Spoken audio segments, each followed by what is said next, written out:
On the last episode of From Highbury to the Grove, I had a great chat with the hilariously funny Ian Stone live from Highbury's North Bank. If you missed it, please go back and have a watch. It was great to get to know Ian on a more personal level, and he answered some of your absolutely brilliant questions from the live chat.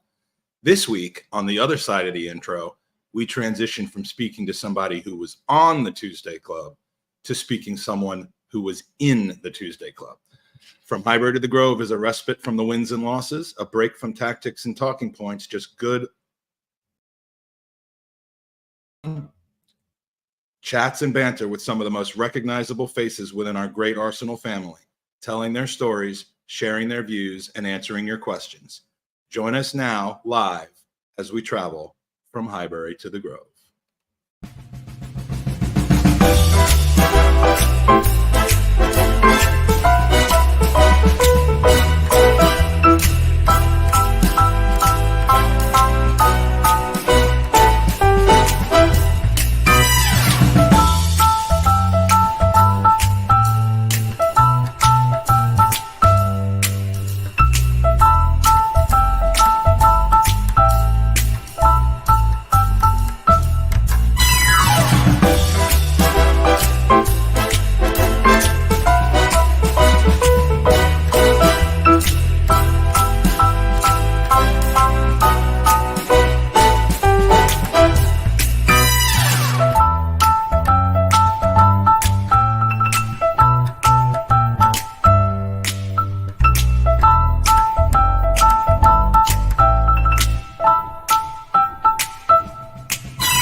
Hello and welcome to episode 6 from the beautiful weather in London, N5, from the old lady from Highbury to episode 6 of a brand new type of Arsenal podcast. I guess it's not brand new anymore, but it's brought to you proudly by the Highbury Squad and the Gooners podcast.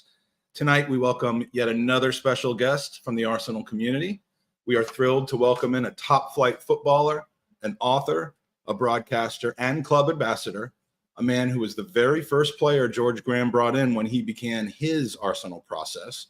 He came to us from the mighty U's of Colchester United. He's referred to himself as Arsenal's second best ginger, and he was an unused sub for Chester Football Club in every game of the 2010-2011 season.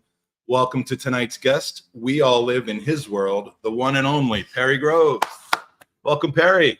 Good evening. How are we doing? We're doing well. How are you doing? It's been a couple years since we chatted last on the internet together. How are things going for you? Yeah, really good. Yeah, I think we had quite a few chats over COVID, mate, didn't we? Like over the on the laptops and Zoom and whatever. So I actually did quite well because I'm like a chimpanzee playing the piano. If I've anything technical, I got no chance. So actually, I'm quite proud of myself that I've actually logged on. So I've seen such a marked improvement in your. I mean, the first time we talked, I think we had to fuss with all the different settings and stuff, and you're just a pro now at this point.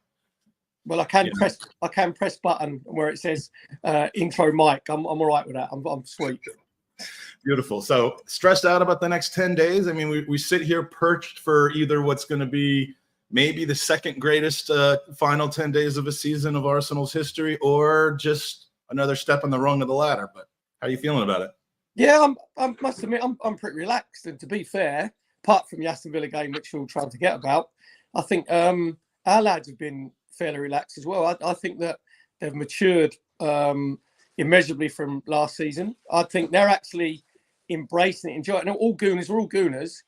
This is football that you have to enjoy. I know that there's the jeopardy, and I know that you get like a positive nervousness, which is a bit of a weird thing when you're going into games. But I know that we're going to win our remaining games. I don't see a problem with those whatsoever, and I'm convinced that the 3 that Man City have got left, there's a draw in there somewhere. There's definitely a draw. So we've just got to do what we can do, and then just make sure worst ways out, Mike. If we don't if we don't win it, we got to make sure we make Man City actually win it. Yeah, we don't want to hand it to them, but you know, if we fall 2 points short because we get 6 and they get 9 from here, I mean, you know, it isn't going to suddenly make what happened before this worse than it already was. It is what it is. But I wish I shared your confidence about City dropping points, but we'll see. That's why they play the game. Well, the thing is, they got Fulham, don't they? The 12:30 kickoff on Saturday. You know, Fulham are like the life's like a box of chocolates in Forrest Gump. They're flying kites, though. I mean, right now, that's how they're preparing. Yeah, but that's just obviously something. You know what I mean? I hope they're high actually, because you have to be high to fly a kite, didn't you? So I hope they're high on like Saturday early kickoff. So, but if you look as football has these anomalies, which is really weird sometimes. Like there's a lot of ex-Gooners, obviously, in the Fulham lineup, and the one player that I'm sort of pinning all my hopes on is Paulinho, because he actually, I've seen him play 3 or 4 times this season, and he actually tries against the big team. I think he plays with himself against the middle and bottom tier teams. Against the big teams, because he wants to move, as we saw at the Emirates where he was outstanding, he'll actually perform. So I'm hoping that we see the real Paulinho. So, you know, and people keep saying, all the experts, it's going to be quite an easy run if Matt. When you're going for the title, trust me, no games are easy. No games are easy. There's the nervousness in them and all of them. So, so I said we'd win it at the beginning of the season. I'm not just saying now. I said we'd win it at the beginning, and I'm not going to change my mind. Well, I'm thrilled to be right there and thereabouts. Whatever happens, it's going to be a fantastic end of the season. And if you've watched the show before in the chat, you know we don't spend a ton of time talking X's and O's or even about the games themselves. We really like to get to know our guests better. So in the effort to do that, let's get started. I mean, you said in your book that as a 7-year-old, even with an ex-Arsenal player in your family, your Uncle Vic, Groves, you were originally kind of split between Arsenal and Manchester United. And would you say that the 1979 FA Cup final, or the FA Cup final, was ultimately the Perry Groves Trophy, where one of those teams was going to win your life of support?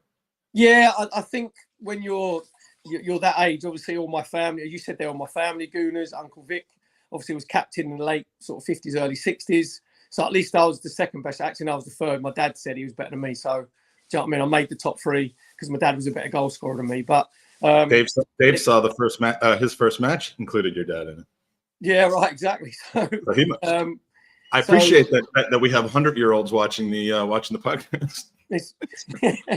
So perhaps they've got good surgeons, so that's all right. You can't beat a little blood transfusion every now and again, can you? So that's all right. So I didn't have a choice really, but the reason the Man United thing come in is because, one, I love their kit because there's loads of brilliant kits in the 70s. And 2, I loved Gordon Hill was a left winger and Steve Coppell was a right winger. Do you know what I mean? So I sort of those sort of players. And then, as you said there, like 79 comes along.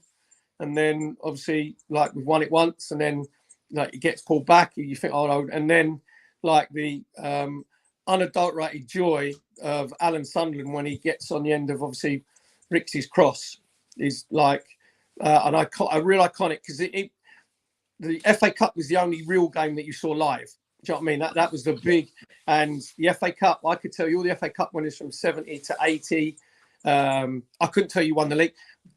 Kids, we didn't care who won the league. No one would know. Everybody knew who won the FA Cup. It's crazy to think that in today's game that the FA Cup was actually more on the minds of people than the Football League itself. But yeah, miles more important. It was, for football fans, that was the holy grail. And again, I'm a certain vintage. I don't diminish the FA Cup. I think any trophy that you win is whereas your club's history is begins. You have brilliant memories with your family, your mums, your dads, your aunties. You know what I mean? So I'm all for the trophies. And then just looking back to the game, obviously I've met Alan Sunderland a couple of times, and he said it sort of was in slow motion, like when obviously the cross come from Rixie over from the left to the far post, and it was a really good finish, to be fair to him. He had that amount of time, but the most relieved player on the pitch. If you watch the celebration, Alan Sunderland loses his completely, didn't he? He goes off quite rightly, and then Steve Walford is chasing him and trying to grab hold of him,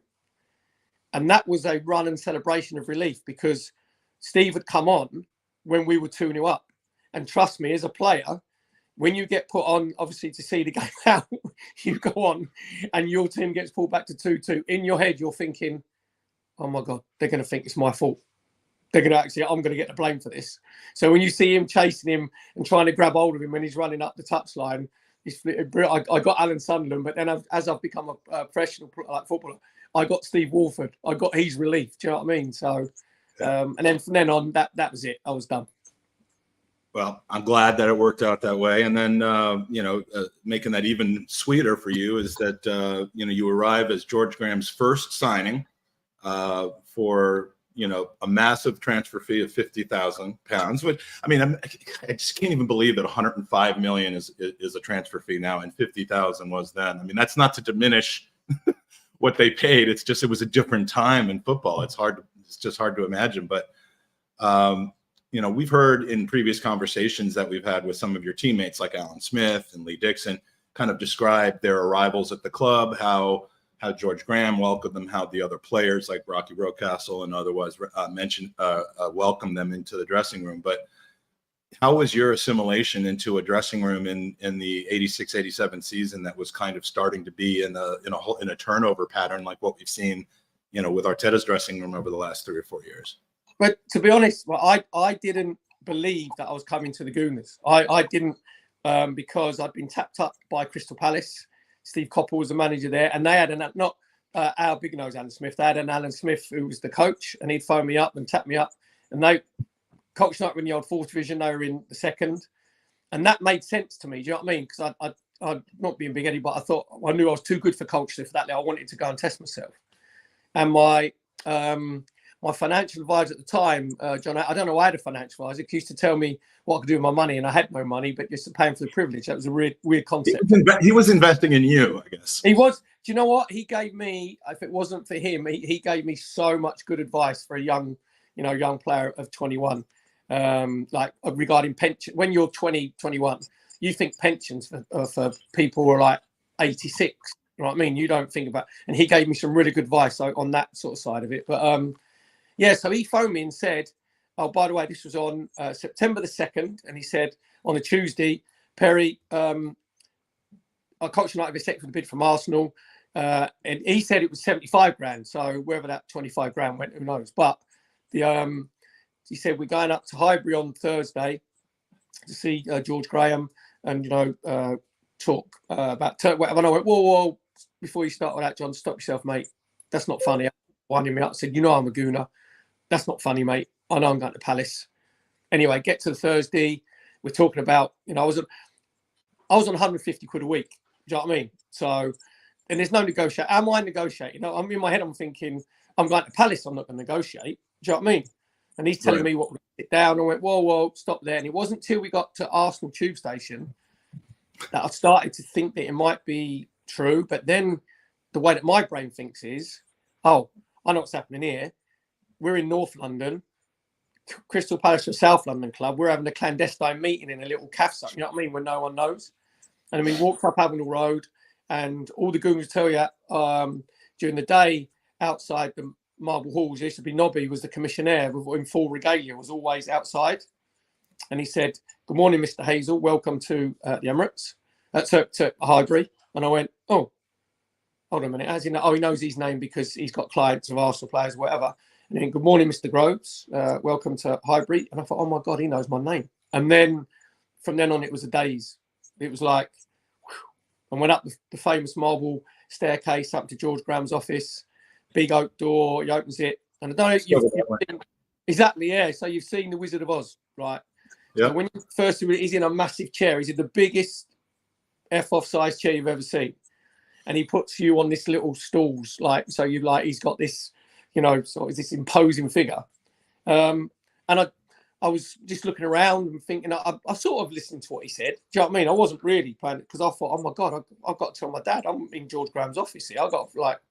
And then I can remember little bits where he said this club, and this is where Arteta, there's a similarity what Arteta's doing, what you said there, what George Graham did. He said, this club has lost its identity. He said, there's players here that don't have desire. They don't have the heart for Arsenal Football Club. He said, I'll get rid of them. They're very good players. Don't get me wrong. They're international. We talk about international players. Mm-hmm. He said, I've watched you play since he saw me play for Colts United youth team against QPR youth team when I was 16. And George Graham was the manager of QPR's youth team at the time. And in the old days, they played, remember the old, the plastic pitches, which was basically concrete and a little bit of carpet on top. Yeah, a couple of first division teams had them. Luton had one at the time. Oldham had one. Yeah. So QPR at Loftus Road. So I'm playing there, and he said, "Yeah, you really stood out." And I went, "Well, I must have played well." And we lost the game 7-0, right? And he said, "No." He said, "You was getting beat 4-0, 5-0, 6-0. You didn't stop moaning at your own players. You didn't stop moaning at referee. You didn't stop moaning at the officials. You didn't stop moaning at your coaching staff, at your own players. You had both your knees are bleeding, where your skin had been ripped off by the AstroTurf. You were sliding tackles." He said, but you didn't stop running. He said, I noticed you at that age at 16 with your design. He kept sort of tabs on my career from then at Colchester. And I remember him saying, he said, I can improve you technically. I can improve you tactically. I can improve your awareness of where you should be, what you should be doing. He said, but there's one thing I cannot do. He said, I cannot put desire into a player. I cannot put heart and desire. He said, that's the one thing that you've got apart from your pace. I thought, all right, give us another compliment. And he said, and that's what I'm going to do. I'm going to change this club around. I'm going to give it its heart and desire back. And if you think about it, over a period of time, a lot of the big internationals went, like Charlie Nicholas, Kenny Sanson, Viv Anderson, Steve Williams, Graham Ricks. And then he brought in, like, I was the first one, because normally people think, like, it's going to be a big marquee signing. And everyone's like, who the bloody hell is this ginger? Nobody from flipping Colts United. You know what I mean? It was pretty underwhelming for Gooners. He went straight to the second and third divisions. I mean, he bought in a few players from Stoke, Boldy and Dicko. And Dixon. And I mean, it's Leicester with Alan Smith. I mean, it's kind of amazing how he constructed that team, which, of course, it was covered very well in Amy Lawrence's '89 documentary. But it's still stunning that you were kind of at the front end of that overhaul, and that it went so well for everybody. I mean, it's crazy. Just a quick note, I wanted to say hello to everybody in the chat. We've got Tammy Steele, the chief like officer, in here. Obviously, Sophie, our wonderful host here at the Highbury Squad's in the chat. I've been saving some of the questions that you guys have already asked, but if you don't know, we're going to get to about 20 minutes or so of questions at the end. Even though Ian made fun of me for this, we're calling them questions because they're questions for the guest. If you want to ask one, the earlier you ask it, the more likely you are to have it answered. And just start your question in the chat with the capital G, and we will get to it. Multiple choice. Is it ABC answers? Well, it's trivia. It's not, they're actually trying to stump you. It's not that they're asking you questions they want you to answer. They're just trying. It's all right. It's not, I thought it was like on Who Wants to Be a Millionaire or something. I thought, all right. Well, if there's anyone that knows about that show, it would be me, and I don't plan on running it that way. So, please get those questions in. We'll get to them, and if you can, please do what Tammy says and hit the like button. It helps the channel, helps Sophie, helps Super Kev, and everybody involved. So you came to Arsenal. Thank you, Dean. Dean's one of my original OGs from Washington D.C. Loving the history. You came to Arsenal in your first season. You started, and these statistics may be a bit off, but it looks like you started about half the games, about 19 games. And you picked up a trophy in your first year, the 1987 Littlewoods Cup, and you had a major part to play in the final. And, I went back recently. I'd seen it before, but I went back recently and watched the last 20 minutes of that game, starting with when you came in for Niall Quinn in the 73rd minute. Man, you were all over the place in a good way.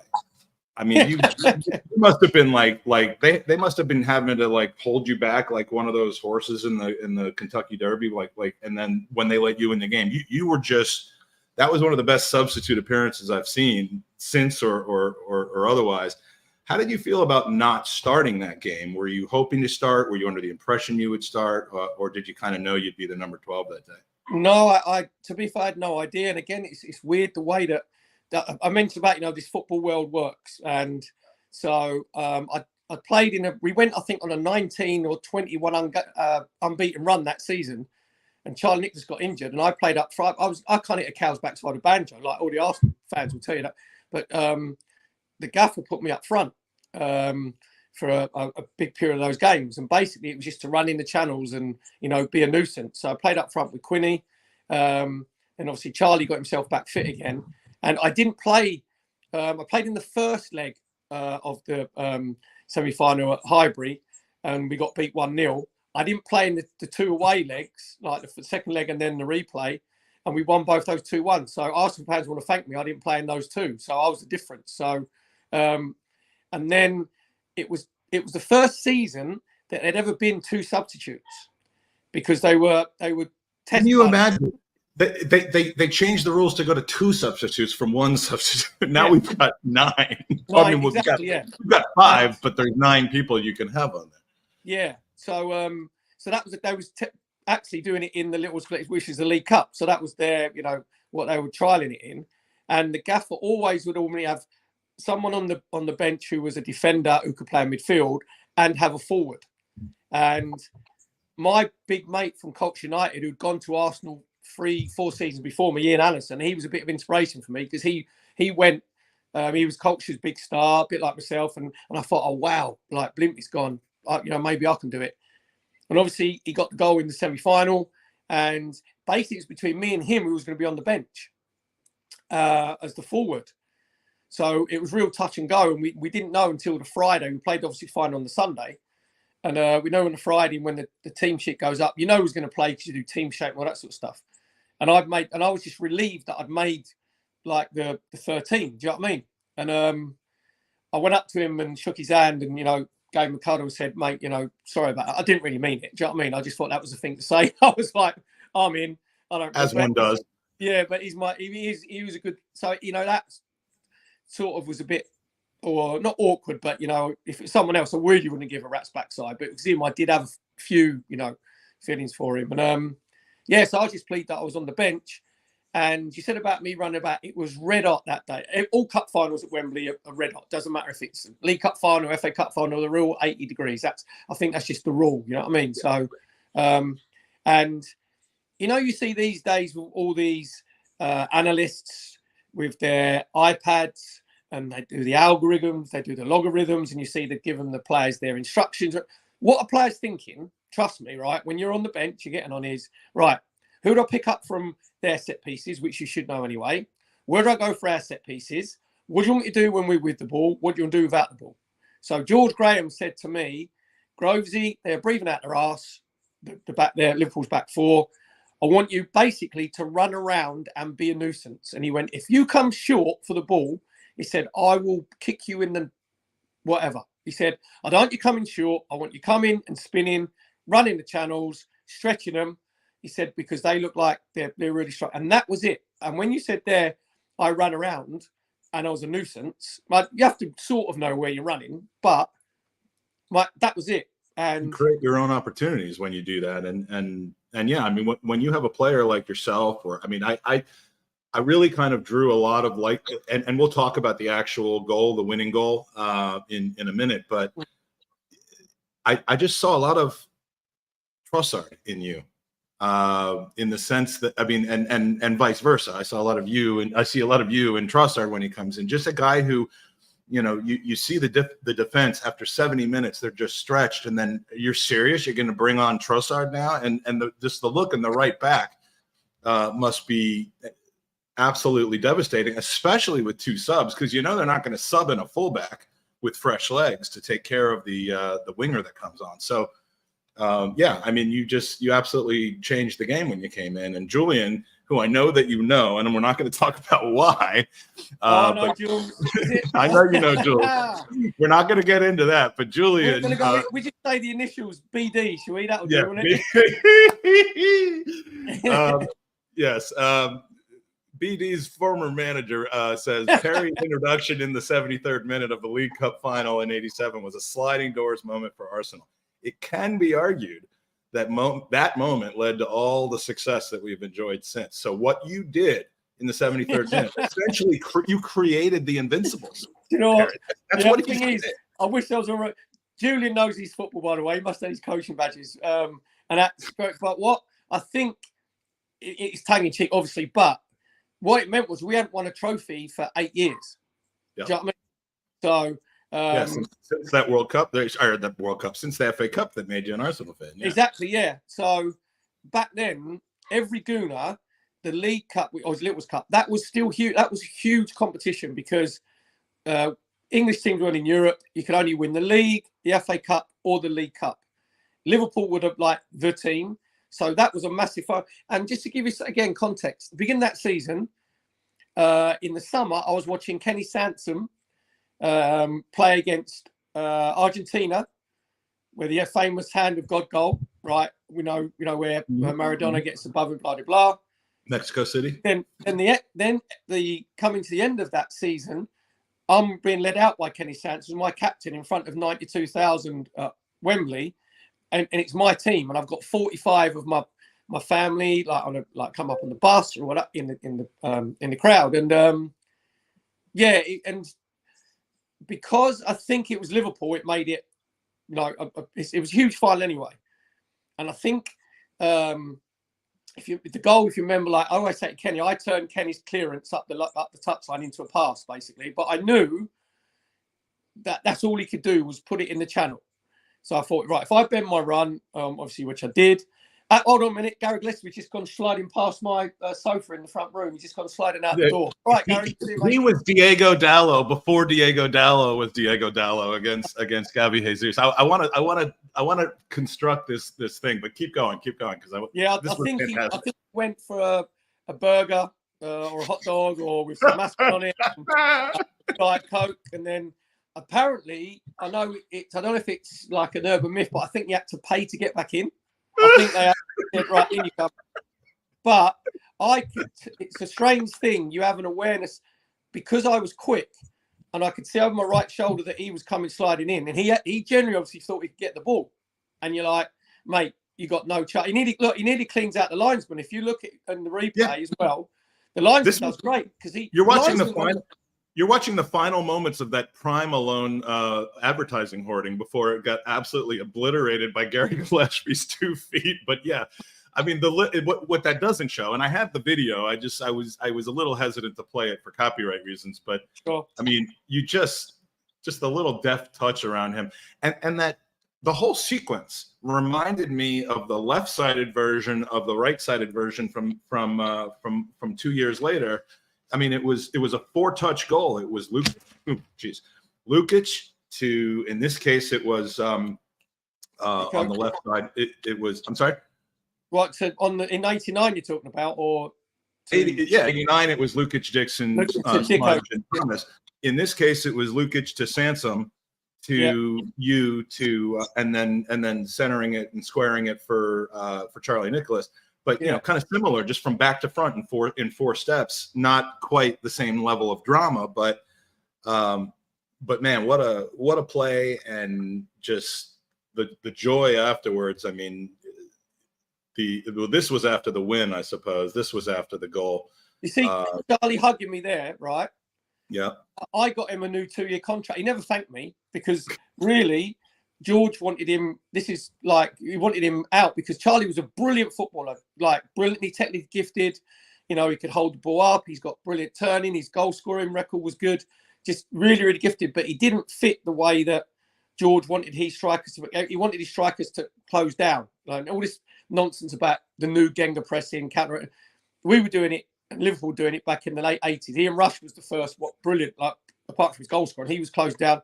So you had to close down when you thought that wasn't Charlie's game. So those two, I always tell people they're two of the most beautiful, ugliest goals you've ever seen that won a cup. Because of and when I squared it to him, when I was running down the left-hand side, if that had been on the right side, I think I might have shot because it was my stronger right foot. But coming down the left, I'm thinking I ain't scoring from here. Like with my Daniel Day-Lewis left foot, do you know what I mean? I ain't got no chance. So I just thought, right, I'll roll it to him. And actually, the pass for me, unusually, was the right weighted pass where I just so he could take it first. Right into stride, and then the deflection again off of Ronnie Whelan, Wrongfoot's Grobelaar. It looked like he just passed it into the net, but it actually took a deflection. And then it's slow motion stuff. So, oh my god, deflection. Oh my god, it's gone in. And then like complete pandemonium. You lose it. You've gone. Like, you know, I've never taken any drugs or anything like that or ecstasy, but I can imagine if that's what it's like. Do you know what I mean? That complete high, and then you're thinking, right, like Charlie's there. Look, guy, you got me a 2-year contract. Look, see, so he probably did thank me, but and then you have to get back, obviously, and defend and see it out, which we were really good. And again, it was a surreal moment. Well, I don't think in lives in general, I don't think enough people, when things are going really well and you're in a brilliant moment, not enough people actually step back and just take a breath and just, you know, absorb it all and let it all sink in. But because you're in it. And but I can remember before we went up the steps, just looking around, trying to find my family, where they were, and actually thinking, wow, is this like a 6-year-old kid, played Cornell Dynamos, you know, loved my football and just wanted to be a footballer. And then you get to this with obviously, you know, probably I'd say 45,000 Gooners like in there. And it's like, whoa, this is like pretty mind blowing. So, yeah, and that put us back on. If Arsenal fans will tell you, that put us back on the map without any shadow of doubt, because you have to win the first big trophy. Do you know what I mean? And what that meant was there was a group of players there, and some of them obviously were let go to, you know, in the next couple of seasons.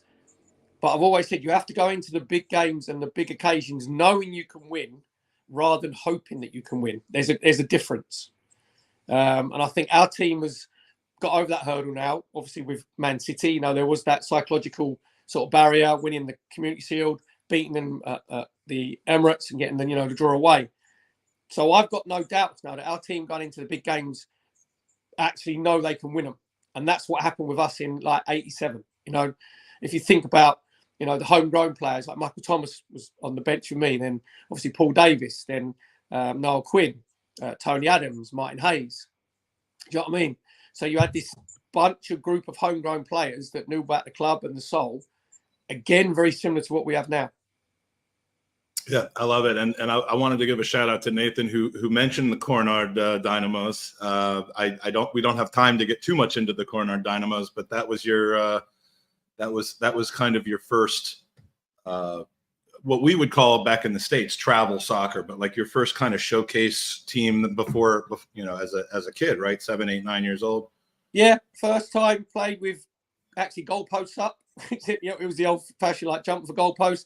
First time we play on a proper pitch. Do you know what I mean? First time in changing rooms from when I was 6. Yeah, I was there from 6 to 13, and they were my, like, I mean, I was in love with football anyway. I've still got the original kit actually. They presented it to me. I did a presentation for them about 2 years ago. So I've still got the first ever football shirt that I wore in a actual game with a referee. It's like, again, it's pretty. And we're going to be auctioning that off for Gooners versus. No, I'm just kidding. So a couple of questions about and then we'll leave the League Cup final. Were you upset that it had just changed from the Milk Cup to the Littlewoods Cup? I mean, Milk Cup, you can pour milk all over yourself, but you can't pour Littlewood. I mean, what is it? What even is a Littlewood? Other than the thing that people are thinking about. Yeah, exactly. It was, yeah. We're not going down the BD. I was about to say, Julian can probably wait. He'll tell you. Littlewood was obviously the pools, I think, back then, from what I can remember. Anyway, but I think Littlewoods Cup sounds better than the Milk Cup. The Milk Cup just sounds like you might win it if you're doing a cycling race or something like that, doesn't it? Or, yeah. So, and we got replicas, obviously the Littlewoods Cup itself, which obviously Kenny went and got. We got like miniature replicas of the Littlewoods Cup. So, so it was looking back, you don't realise that can have such an effect on the trajectory and the future of a football club. And that was the first stepping stone towards. We'll probably talk about it, in more detail as well. We won't talk about Luton in like '88. We'll just. Oh, I plan to just act like that never happened. I mean, it didn't happen. Yeah, I think most of us. Yeah. Whilst I got the hook after about 70 minutes, and I always blame Nigel for that, missing the penalty. Anyway, but we're gonna edit this portion out of the podcast because we'd like to edit that out of Arsenal's history. But have you ever spoken to Gary Gillespie since then? Because you basically ended. I mean, I came into Arsenal in 1988, so I had just missed by about a year and a half the League Cup final, and So going back and learning about it, obviously I knew about all the amazing players that had been part of Liverpool's just absolute monster of a team. I hadn't heard of Gary Gillespie. Was that basically the end of his career? No, you know what? But every time I see him, he just comes sliding past me. Could be anywhere. Could be like a football match. I could be like an evening at a theatre, whatever. You do a charity do, and he just comes. Yeah, it's like he's playing baseball. He just keeps sliding past. All right, guys, how's it going, mate? By the way, he was a fantastic footballer. He was a top player. He could play at centre. He was the first, like centre half type. Like everybody splits now, didn't they? And play. Gary Gillespie could do that when he played for Liverpool. He was like Scottish international, really a real top player. It was just one of those things where you think you're going to get it. Actually, the linesman got closer to bringing me and getting the ball than what Gary Gillespie did that day. I had to go back and rewind it 5 times to see whether you actually megged him or whether you tipped it before he slid, which was ultimately what happened. Which is even more impressive because it was skill, not luck. Nutmegging most of the time, probably a little bit of luck, but yeah, that could not have been good for his career. And then the third thing is actually a serious question about Charlie Nicholas. We know about his personality. We know how great he was as a footballer. What ultimately made him expendable to George Graham probably was more up here than it was down there. But how was he as a teammate? And the next season, you kind of moved into his slot about a month into the season, played up top with Smudge quite a bit, and Champagne Charlie spent the rest of the seasons playing with the reserves until he was moved on. So tell us a little bit about your relationship with Charlie Nicholas and how it felt kind of supplanting him from the yeah we weren't got to admit we never had massive rows or arguments, but we weren't particularly close. Do you know what I mean? It's because basically your work colleagues, and when I first went there, obviously I was like gingerhead nobody, no one knew I was. When I first turned up in the car park at London Coney, and I got out of my MGB GT, which was steam coming all out. I was like the Beverly Hillbillies, all coming everywhere. And there was Charlie, Viv, and Graham Ricks having a chat. I said, "Oh, morning, boys." Like, and they went, "Yeah, the groundsman's hut's over there, mate." They thought I was the new, the assistant ground staff being covered. I went, "Oh no, I've just signed." And they went, "All right, hey, coming." And it's a very strange thing because you're on trial. Everybody's doesn't matter if you're a 50 grand or 75 grand sign like me, or you're 105 million pound sign like Declan Rice. Any new club you go to, there's people looking at your way you behave, what you do. They're looking at you at your first training session, your first touch, what your awareness is like. So that's a nervy thing when you're going. Declan Rice would have had nerves, even with his 105 million quid, because you're coming to one of the biggest clubs in world football. So standards are unbelievably high. And I went from being Colts United's best player, along with Tony Adcock, to Arsenal's worst player. Do you know what I mean? I'm bottom of the rung. I've got to prove myself again. So because maybe we were going for the same position, which was by default, because I was never a centre forward in a million years. I was a right winger. Right.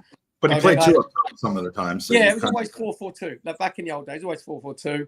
So I had Rocky was like the right wing, and I was like, oh my god, how good is he? And I've in training and just watching him, thinking, I hope he gets he pulls a calf or something like that. That's the only way I'm going to get in. And that's what, as a player, you don't want the position that. That's the Arsenal way, Ferry. Root for your team. I said that's the Arsenal way. You root for your teammate to pull a calf. Yeah, well, but anybody will tell you the position you're playing in, you want to play. Yeah, you just want maybe a little calf muscle injury that are out for 2, not anything serious, So yeah, like Rocky that side. Hazy was playing on like the left-hand side, scoring bundles of goals. I think he got 24 goals that season. I think Hazy, which is you imagine how much he'd be worth now as a left winger if you got 24 goals. It was chronically underrated player, Martin Hayes. Exactly, and yeah, so there was like the young lads coming through, and I wasn't a drinker at the time. It's been well documented the Tuesday club, so I wasn't really that. So I used to go and train, go home, and that was right. But me and Charlie, we were never close. Do you know what I mean? It was never like a brotherhood sort of thing. We get on brilliantly now. We're really. I was going to say, do you run into him on the kind of the pundit trail? Because I know you're both involved with various elements of broadcasting football now. So yeah, I've done theatre dates with Chaz, and I as a player, I used to, again, when you're playing in little small-sided games and you're playing keep or whatever, he was unbelievable. He had brilliant first touch, his right foot, his left foot, his awareness, and all that. So I really, as a player, I really admired him, but I wanted to play instead. Do you know what I mean? I wanted to be in the team instead of Charlie. And the thing that didn't endear me to Charlie, I don't think, is before the I think it was the semi-final of the Littlewoods Cup in '88 when we played. I think it would have been Everton, and there was an article in the paper, and they'd stitched me up a little bit because they said, "Oh, you've done really well. You come coach stuff." And it was the middle of the Mirror, and it actually said the headline was "No more tears for Charlie," and what I'd said was, "Football's ruthless. I know he's been injured, but I don't feel sorry for him because I want to take his place."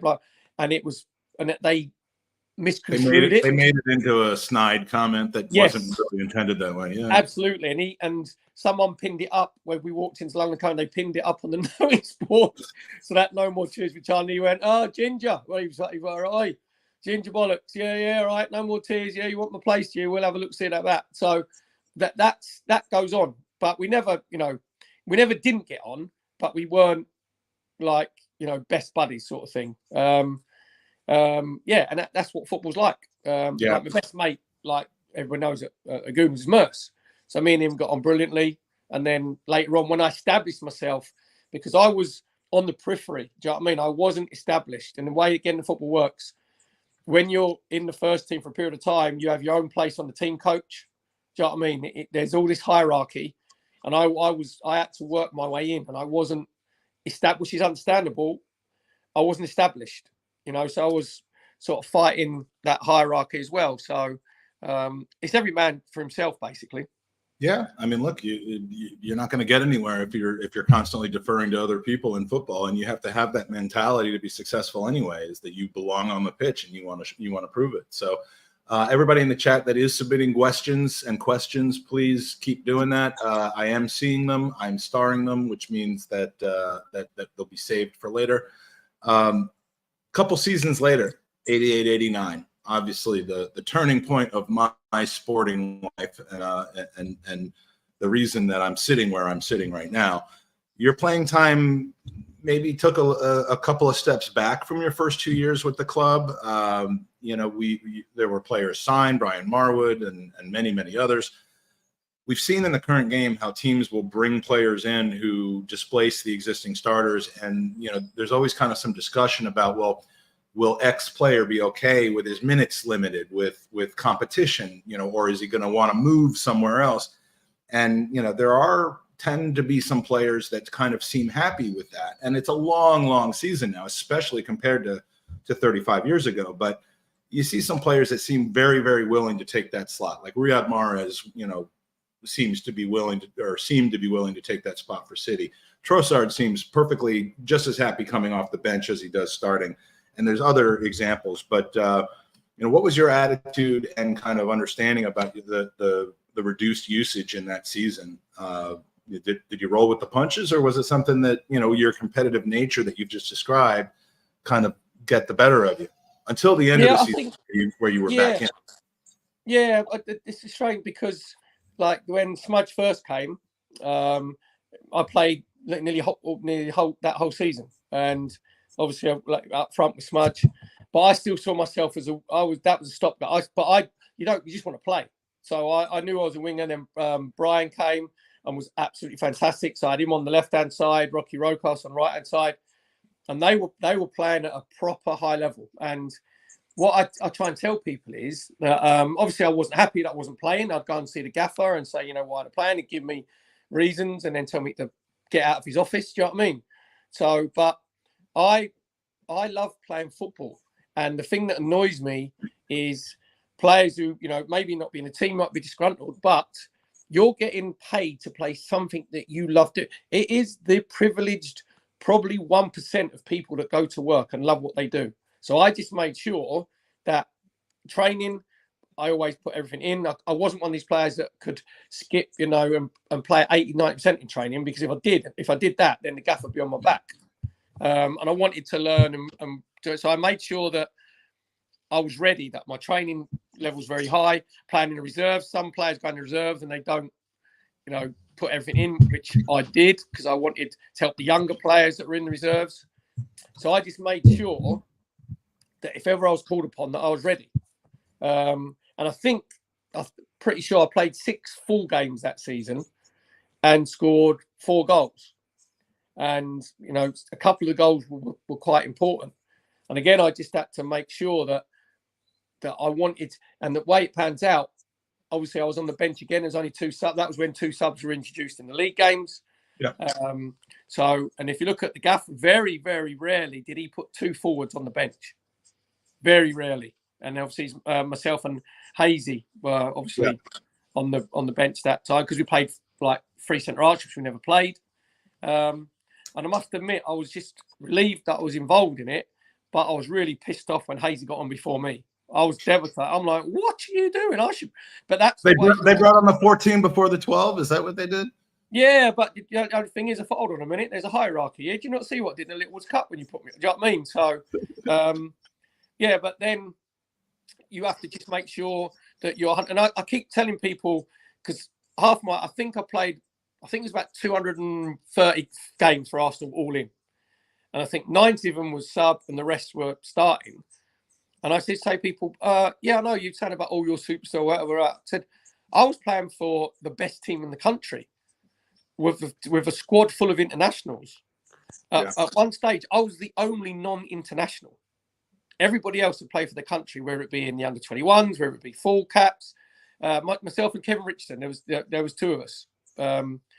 So for me to play at that level, and you have to keep a step, because if you don't, you've seen what George Graham, he bins you. You get gone if you don't keep to a certain level, certain standard. So I was just pleased to be in the match day squad of, like, as I said, of 13.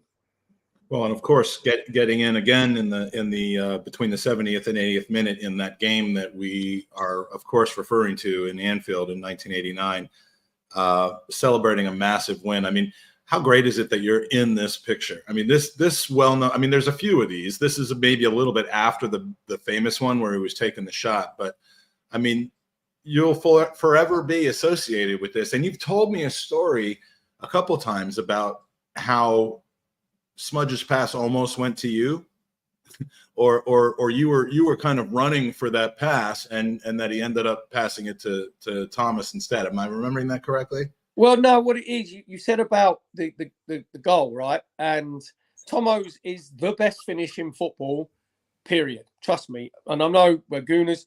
Forget the Aguero nonsense, because Man City were playing against QPR. That makes me so angry that people just conveniently forget. Like, they beat QPR, and they were gifted 2 goals in injury time. Exactly, yeah. And then, so we were playing Liverpool. They were 3 points at top of the league. They had a better goal difference. Everybody knows the background to it. And then the best team in Europe, by the way. And they didn't lose at Anfield, right? That period. They never lost in the league at Anfield. And that goal, with the beauty of the guy, it's the best finish ever, right? Ever in football history in this country, by a mile, for what it meant. And he'd missed a sitter before that. So him, 10 minutes earlier. That's the biggest, you call it cojones or heart, whatever, because if he'd have missed it, everybody remembered him as the player to miss it. So for him to put himself in that position was on the different level, mentally, psychologically. But before that, Kevin Richardson, who was the other centre midfield player, he dispossesses John Barnes in the far corner. So if he doesn't do that, it wasn't even in the far corner. He should have stayed. I mean, look, if you're anything other than an Arsenal fan, John Barnes was a magnificent footballer, but that's got to be the worst decision he ever made in his career, because he could have changed history. Talk about sliding doors moment, Julian. Yes, he could have changed history by just going to the corner instead of trying to drive. Exactly, but I love him for it. I hated him as a player out of respect because he was always killing us, but I mean, he was so good. But you know what? He was knucklehead. He never give Dicko. Dicko always had him. He never give Dicko to run around. Dicko was always at him. Trust me, he hated playing against Dicko. Anyway, if Richo doesn't do that, then Tomo doesn't do the other thing at the other end. And if you look at the goal, everything was muscle memory, because we'd done that move. Right. Thousands and thousands of times from Lukey. When Lukey gets it, he gets it to the fullbacks. He said he was too knackered, he couldn't kick it. And then Dicko then has a choice. Does he play it to the winger? Dicko thought he was going to shank it into the crowd. He said he did not want the ball. He did not want that ball, but he got it. He thought he was going to shank it. He got it up to Smudge, and the rest is history. I mean, I've heard from from the three players, not Lukic, but I haven't spoken to John, but the other three, they've all said that this was muscle memory. I mean, you would know, because I mean that it was almost as though you spent a whole season preparing for that moment. Yeah, well, that's what elite sports people do. When the big pressure's on at the right time, and as I said, maybe you don't overthink it, but Dicko picks the right pass into Smudge. I make the run out to like the right wing, because that's what I was told to do. Again, run around, be a nuisance. So I take the whole back four away because they knew where the danger was. So if you just look, Alan Hansen just goes with me to the left-hand side because he wants to track the run. Smudge has a brilliant first touch, which he always does. Like, Smudge's touch was unbelievable. Then Tomo's got to make what they call the third man run. So the midfield player then has to run past the centre forward. So all those things are in sync. And then you get a little bit of a lucky ricochet, but then Tomo runs through, and I'm standing on the right wing, and now I become a Gooner fan. I'm not a player anymore. I'm on the right wing watching my Arsenal, not my teammate, an Arsenal player, run through the centre of the pitch, and thinking, I'm not going to swear, but are you going to effing shoot? And I'm screaming, absolutely screaming. And if you look at him, it's the greatest finish ever. He waits and he waits and he waits and he waits for Bruce Grobler just to go down to his right-hand side, and then he flicks it over him. And I'm like, oh my God, it's gone. It's hit the, oh my God, it's hit the net. What the fuck? And these things go through, and you see Tomo doesn't know what to do. He does like a stupid roll caterpillar fish thing, and I Smudge and it was Richardson, right? Basically pulled him out of that fish roll that he's doing. Yeah. Or was it Hayes? It was either Hayes or Richardson. Yeah. Hazy. Yeah. And I if I was better media trained, I should have run straight to Tomo. I'd have got in loads of more photographs, but I went straight to the Gooners in the far corner. I remember you telling me. Yeah, just dived onto them like Gooners, and then you think, oh shit, we got to kick off here midnight, and then we saw the game. Like, they were obviously Liverpool players were shot, but the reason we won because George Graham was brilliant tactically. He played the three centre halves. Everyone knows, blah blah. But earlier on in the season, we've been to Anfield in the Little's Cup, and we battered them. We drew 1-0. Rocky scored a weldy top corner, and we should have beaten 4-5-1 that night. And that put the doubt in the Liverpool players' mind that the last team they wanted to play on that night would have been us, because we respected them off the pitch, and the size of the club what done on the pitch. This is Anfield, sign all that rubbish. We didn't respect them, and that's why they had that doubt in their mind. And when Smudge scored, where it come off his nose, I saw the fear go into players. I saw their players. He disputes that it went off his nose, by the way. But it was that's why it comes. It went off his head. I mean, he claimed he does swear that he got a touch on it, and he did get a touch on it. Yeah, I don't absolutely. know if it was. But that's, people don't realise we'd done that. Nigel we'd had done that free kick hundreds and hundreds. Like, we didn't realise that Rodder's tone was going to fall over. That was like the decoy. These days, you're supposed to do a block, not actually just fall over. Do you know what I mean? But and then I saw, obviously, I was on the bench. The fear went into. You mentioned John Barnes. There was like Steve McMahon, obviously, Alan Hatson, and you could see their body language and it changed completely. It's like, oh my God, because they were going for the double. People forget as well. They'd won the FA Cup, and it was like, oh my God, we could lose this, and that's what pressure does to you at the at the highest level. So, for me to be on the pitch at that time, a Gooner is like, oh my God. And if you look, I think it was last year. There was some footage released, which must have been from the official Arsenal camera, because there was no, obviously, Twitter those days, no more phones. And we're all in the dressing room, and normally there'd be champagne everywhere, everybody's champagne, everybody jumping out. We've got little paper cups, like drinking champagne, but we're all walking around, and we're in a daze. If you look at us, I think we're doing that, going, have we just done that? Can you believe we've just done that? Do you know what I mean? There wasn't that euphoria. Didn't the Liverpool players bring over champagne that was already in their dressing room, which is a class move, but like it just shows you how little of a chance that you guys were given to win that game. Yeah, well, they were class. They actually, the cop were class. They stayed. So much unbelievable class that night in the face of what was happening. I mean, Hillsborough being the context behind it, the class from Arsenal bringing out the flowers and being respectful. Class from Liverpool. I mean, imagine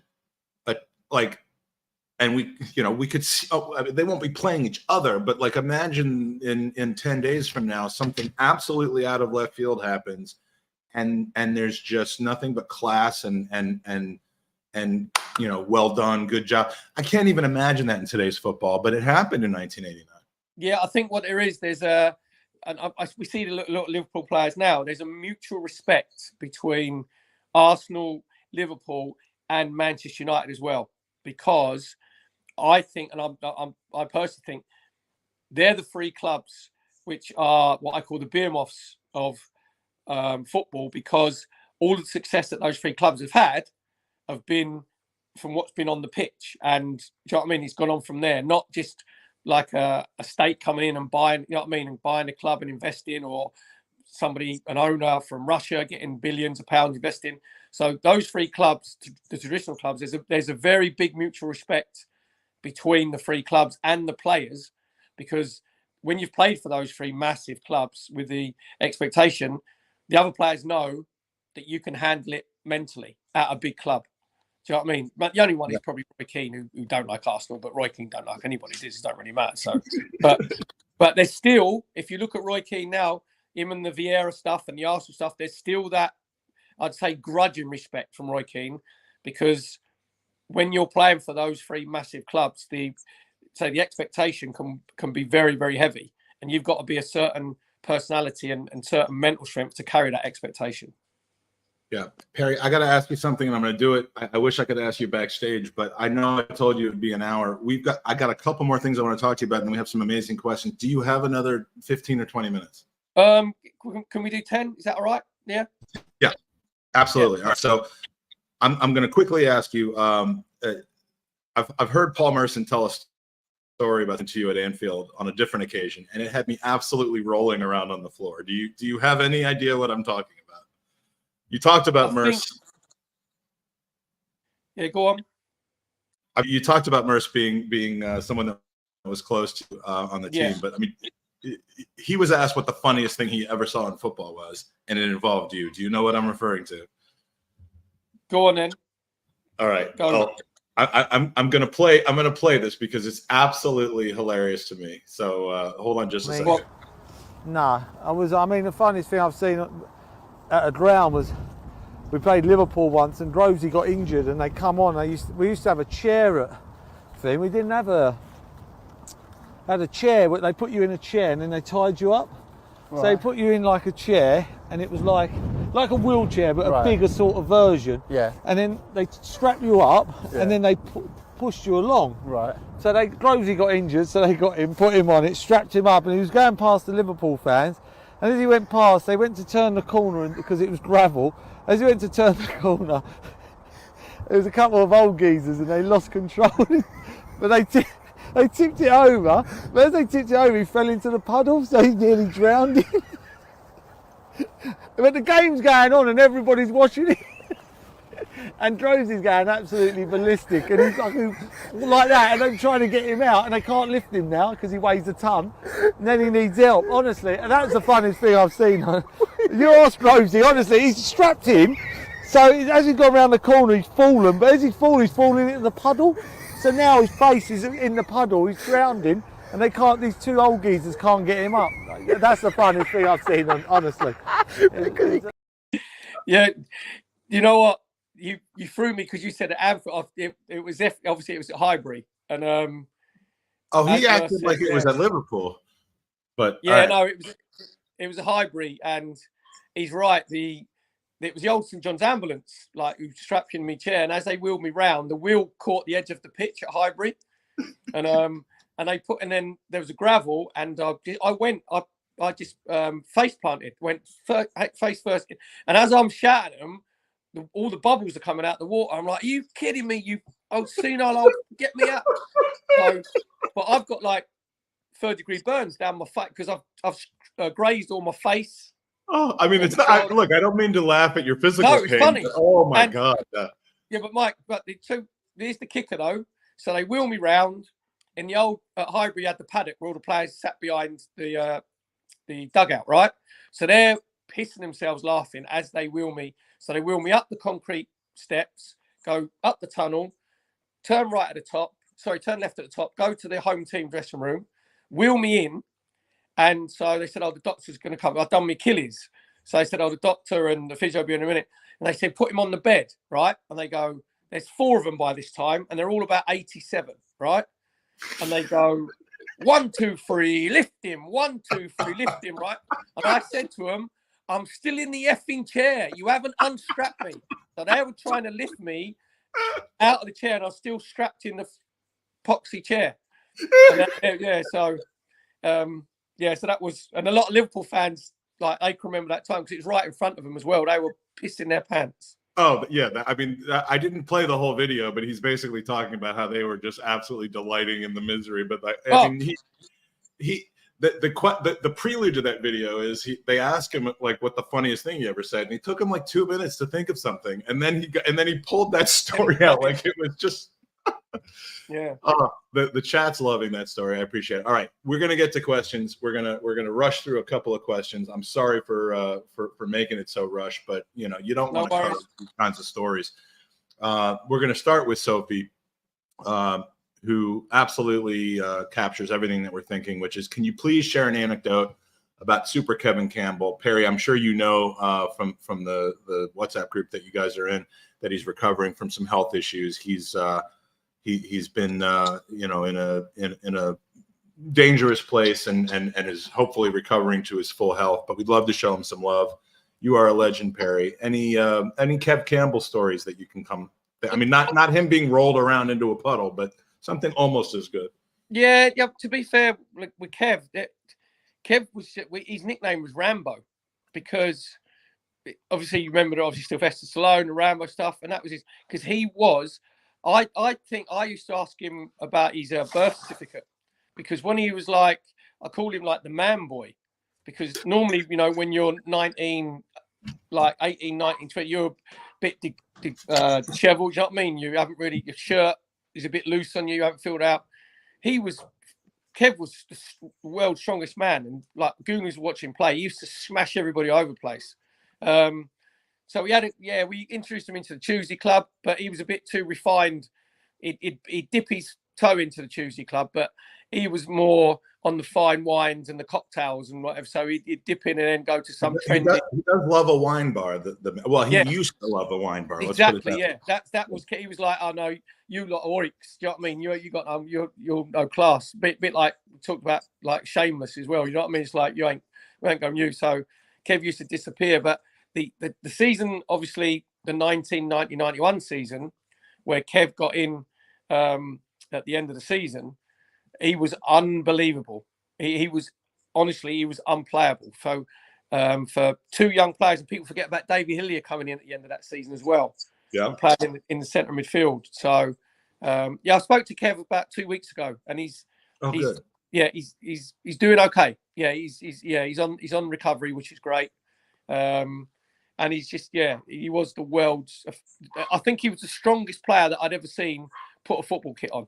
he was, and you could almost miss it. But for those of you that have watched the '89 video, I mean, there's a scene in a pub where Adams, Boldy, Dixon, and Winterburn are all talking about their kind of the defensive partnership, and they're talking about how, I forget which one of them it was that ended up having to do the keepaways from Kevin Campbell. Like they promoted him from the youth team to basically be like the terrier that would like 1v1s, whatever. Yeah, 1v1s with Kevin Campbell, and at that point he would have been, fringe player, almost just coming up from scoring 97 goals in a season for the youth team or the reserve team.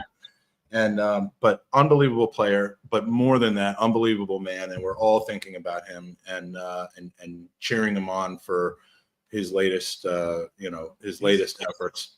He's class. He's a class human being. Yeah. He is the definition of class and an underrated bridge between Arsenal Football Club and Gooners everywhere. Absolutely could not love the man more.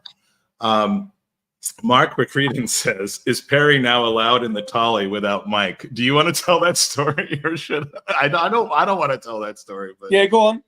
No, I don't want to tell that. But I mean, how is it that they did not just wave you in on that day? Oh right, and when I come and met you in the right, absolutely, it was jam packed. I was. I don't care how jam packed it is. If you played for the Arsenal, you should not have to either wait in line or be turned away. Like what? That, by the way, that got me probably more credibility with my mates than anything else I've ever done in my life. You know what? I actually took my ginger wig along with me as well, just to give them a bit of a clue. Do you know what I mean? Just stuck it on my head and go like, and then I took a long throw just to give them a bit of a clue. I think that was the United game, the one where Eddie Nketiah ended up scoring in injury time. But before the game, you came out to see me at the Tollington, and 2 hours before the game, the Tollington's pretty rammed. And I get a phone call saying, "Hey, they're not going to let me in. I guess I'll see you another time." And I'm like, and everyone sees my phone with, Perry Groves on here. And so I, Johnny Big Bollocks, I'm like, leave it with me. And I go and drag Arsenal cult legend Perry Groves into the Tollington. And the best thing was Jared, who's one of my podcast co-hosts. Jared just goes, "Mike is never gonna let us forget this." He wasn't wrong, to be fair, was he? It's not what you know, it's who you know. I mean, that might have been one of the greatest moments of I mean that was hilarious. I don't understand how they you just waving me, let him in. Do you know what I actually thought? I thought he's with me. I thought I'd have done something in there to be banned. Do you know what I mean? Because I thought, oh no, that was back in the old thought. Have I done anything? Well, we know that the owners of the Tollington know who you are. Because we had drinks there before. But like the on the day of, I guess they had the blinders on. But yeah, that was funny. That was hilarious. Kevin Essington, by the way, just more of a comment, said he did the stadium tour with you. I ran into him actually the next day before the. Who did we just play? The Bournemouth game, and he donated a lot of money to the Arsenal Foundation through the Arsenal Vision fundraiser, which is great. And he did the tour. My mate Chris from Atlanta did the tour. Said that he asked you a couple of questions, and just said that you're a gent. If you have the chance to go on a Legends tour with Perry Groves, do it. I've done it. It's amazing. The stories are fantastic, and I had planned on asking you all about your kind of work as a club ambassador. Maybe we'll get to that next time. I hope there's a next time. Yeah, absolutely. Last thing we have to get to, because we are now running up on time, is this. Did you enjoy rattling a certain group of fans a couple weeks ago from Ryan Fletcher at the North London Derby for just doing your job? And how impressed with you have you been with the job Mikel has done since he arrived? Let's focus more on the rattling of the Spurs fans, because we've all seen it. You're a human being. You're a gooner. You're put in a position where you're 5 feet away from Tottenham supporters, which is their fault.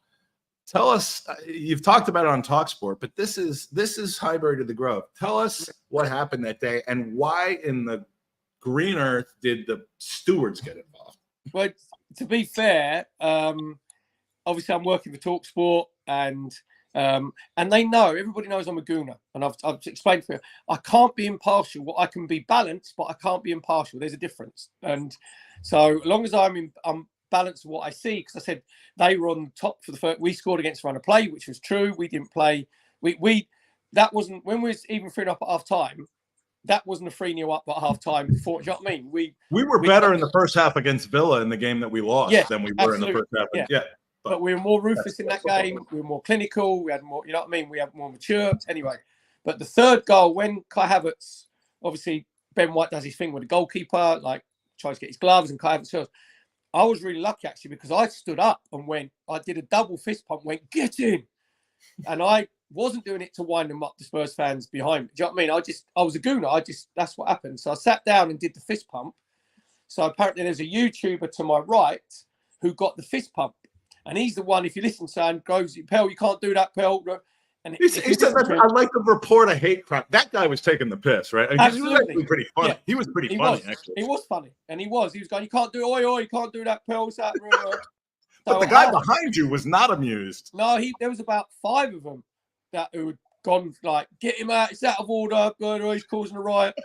So I'm like, okay, then the stewards were brilliant, by the way. I've got to say, they were absolutely fantastic. I've been there about 5 times, 6 times this season. And so the stewards are great. Security come up and said, look, we're a bit worried about your safety. We might have to move you. But obviously the press box was absolutely ram full. You're on the air. How can they move you? Exactly. So I said, don't worry, it's fine, don't worry. So the YouTuber at half time, I go and word with him, he goes, Grovesy, he said, you can't be doing that. He said, I've got it all on film. And I went, you're kidding me, like that. And I didn't know what he had on film. So I said, you got the ump then? He went, no. I had a selfie with him. He was as good as gold. And there was another Tottenham fan there as good as gold. I said, look, if I've upset anybody, I do apologise. But that's just, I'm a gooner. That's my passion. Do you know what I mean? That's what it is. And I was worried about, I didn't know that the clip, because I don't do X or I don't do Instagram. I don't know. And I've always respected you for not getting on social media. I wish I could do the same, but yeah, I can't go with the negativity and the haters and all that sort of stuff. So, and then I get sent a few clips and, it comes that and I'm like, oh, and I've like the fist pump. I was like, okay, ain't that bad really. But, and I just said I went on TalkSport and I'm a gooner. People know I'm a gooner. That's what I am. And I can't be, when I'm watching Arsenal, I want Arsenal to win. Now, if we're not playing very well, or the other team's better than us and they score a great goal, then I'll go, yep, great goal, better than us. We ain't controlling the game, midfield. But when we score, then, yeah, that was a natural reaction. I think most football fans who love their club, who are, passionate. Well, and we see a lot of kind of tribalism in ex-players who are in the media. Way too much, I think, from the Gary Nevilles and the Jamie Carragher's and all those guys. I mean, it's over the top. And our guys, generally speaking, I mean, Lee and Smudge get a lot of shit for actually trying to, maybe they overcompensate a little bit, but like for trying to be unbiased and do their job professionally. So you know what happens? I just tell honestly what happens is when you're commentating on your own team and you're giving reports in, you tend to be a bit more critical because you don't want it leveled at you that you're biased. Right. Well, it doesn't seem to bother anyone from United, Liverpool, or Spurs. But again, that don't bother me. Do you know what I mean? It's we're all got opinions, we're all passionate, we've all got our like heart for the club, and that's me. I'm just a gooner, so I'm never going to apologise for being a gooner. No chance. I'm proud of being a gooner. Do you know what I mean? Well, that's why we love you. That's why you're a cult legend, and that's why we've had such a great time talking to you for 75 minutes tonight, which we are going to bring to a close. A couple quick comments before we leave. I want to thank our sponsors. That the question segment was brought to you by Zenith Coins. Support the future, treasure the past. Visit zenithcoins.com and use promo code HSNB10 for 10% off your purchase. Follow Zenith Coins across all social platforms. Also want to give a special shout out to someone who I spent the last evening with, her and her husband, Darren. Ruth Beck Art. You can see on the scroll right behind you. She's an amazing artist.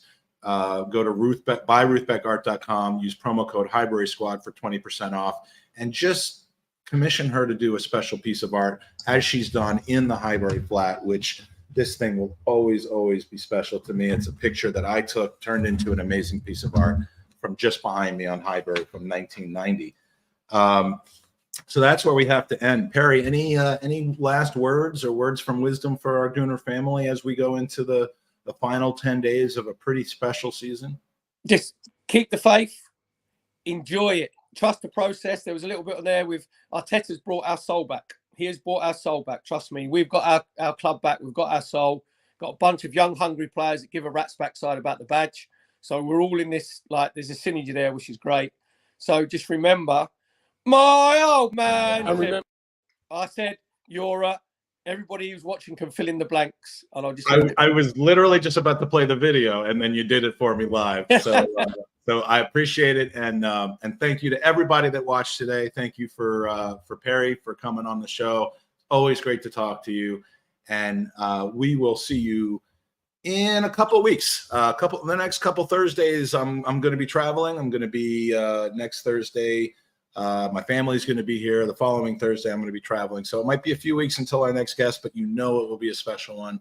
And thank you for joining me and Perry as we traveled from Highbury to the Grove. Oops, wrong video. And remember, my old man said, be a Tottenham fan. I said, you can fill in the blanks.